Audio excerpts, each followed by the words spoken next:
A esta hora en Radio Punto Verde presentamos el editorial, El Punto. Consecuencias de un error monumental. Todo lo que pierde Ecuador por un error monumental ya no hay forma de argumentar. Es imposible, hasta sería necio tonto querer explicar lo que no tiene ninguna justificación en la práctica. Estamos en un devenir muy complejo y complicado. Si las Cortes Internacionales acogen los pedidos de México para sancionar al Ecuador de disculpa por la invasión a la embajada de ese país norteño, lo que hizo el gobierno mexicano ayer durante la intervención televisada de Todos los Días nos pone como un país ignorante de los convenios internacionales, con una Cancillería muy desprestigiada y sin un solo argumento para refutar a un aparato diplomático del tamaño y la tradición como es el que ahora preside López Obrador. Se nota que se tomaron su tiempo, que midieron cada una de las convenciones y de los marcos en los que pueden castigar al Ecuador. Eso se llama nacionalismo, entre otras cosas, algo que las élites políticas y ecuatorianas nunca van a entender. Entonces, ¿qué podría responder Daniel Noboa y su canciller cuando el gobierno de México solicita la suspensión del Ecuador como integrante de la Organización de las Naciones Unidas, mientras no emita disculpas públicas? Pide además juzgar y declarar que el Ecuador es responsable del daño que causó a México al irrumpir en su embajada en Quito. Además, solicita juzgar y declarar que en caso de una violación de los principios de la Carta, la Corte Internacional es el lugar adecuado para iniciar el proceso de expulsión como integrante de la ONU, en virtud del artículo 6 de la Carta de las Naciones Unidas.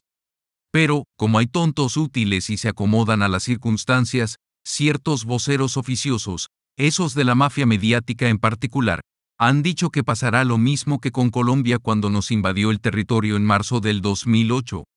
¿Se imaginan la comparación? Hay que tener dos dedos de frente para comparar peras con manzanas y a un Rafael Correa de esa época y al Álvaro Uribe de esos tiempos. Si fuese así, ¿por qué no tenemos a Daniel Noboa hablando de tú a tú con López Obrador? ¿Por qué la Cancillería ecuatoriana no va a los foros internacionales y da la cara por el país al que le toca representar? Más preguntas. Hemos visto a un presidente hablando como lo hace el mexicano, explicando punto por punto sus argumentos y la defensa de su nación. Y no son preguntas vanas, todo lo contrario. Ahí se ve a los patriotas, a los líderes verdaderos, a quienes se juegan la vida por su nación. ¿Se imaginan ustedes que en pleno conflicto con Colombia en el 2008 a Correa se le habría ocurrido ir a Europa? ¿Saben lo que le diría la prensa más crítica de López Obrador si en estos días decidía irse de vacaciones a Miami? Ahí está el detalle, como decía Cantinflas. ¿Qué hará el gobierno de Noboa si por la sanción pedida por México nos sacan del sistema de las Naciones Unidas? Ya tenemos un plan y una respuesta para solventar el daño que eso implica para las inversiones extranjeras, para los compromisos institucionales con grandes naciones, para los proyectos científicos, culturales, académicos y demás. Ojalá podamos escuchar algo sensato al respecto y no solo diatribas contra los adversarios, y menos campaña para una consulta que cada vez demuestra que no es necesaria. Hasta aquí el editorial, El Punto.